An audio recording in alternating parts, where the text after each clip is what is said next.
أعوذ بسم الله الرحمن الرحيم. Please recite the Rushif. اللهم صل على محمد وعلى آل محمد كما صليت على إبراهيم وعلى آل إبراهيم إنك حميد مجيد. اللهم بارك على محمد وعلى آل محمد كما باركت على إبراهيم وعلى آل إبراهيم إنك حميد مجيد.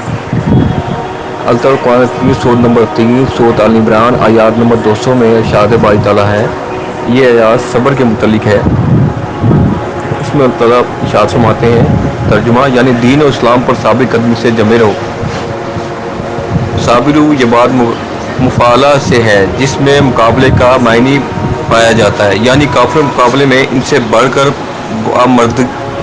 پامردی اور ثابت قدمی کا مظاہرہ کرو، یعنی دشمنوں سے جہاد کے مورچوں پر ڈٹے رہو. رسول اکرم صلی اللہ علیہ وسلم فرمایا اللہ کے راستے میں ایک دن سرحدوں پر پہرا دینا دنیا اور دنیا میں جو کچھ موجود ہے اس سب سے بہتر ہے.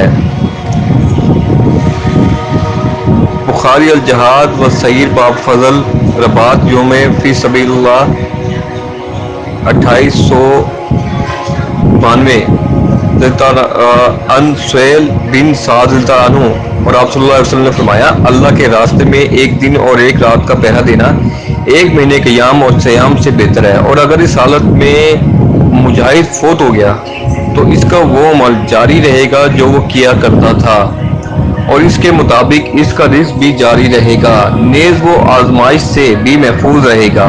احادیث میں سختی اور تکلیف کے اوقات میں پوری طرح وضو کرنا ہے، مسجد کی طرف چل کر آنے اور پھر ایک نماز کے بعد دوسری نماز کے انتظار کو بھی آپ صلی اللہ علیہ وسلم نے رباط فرمایا.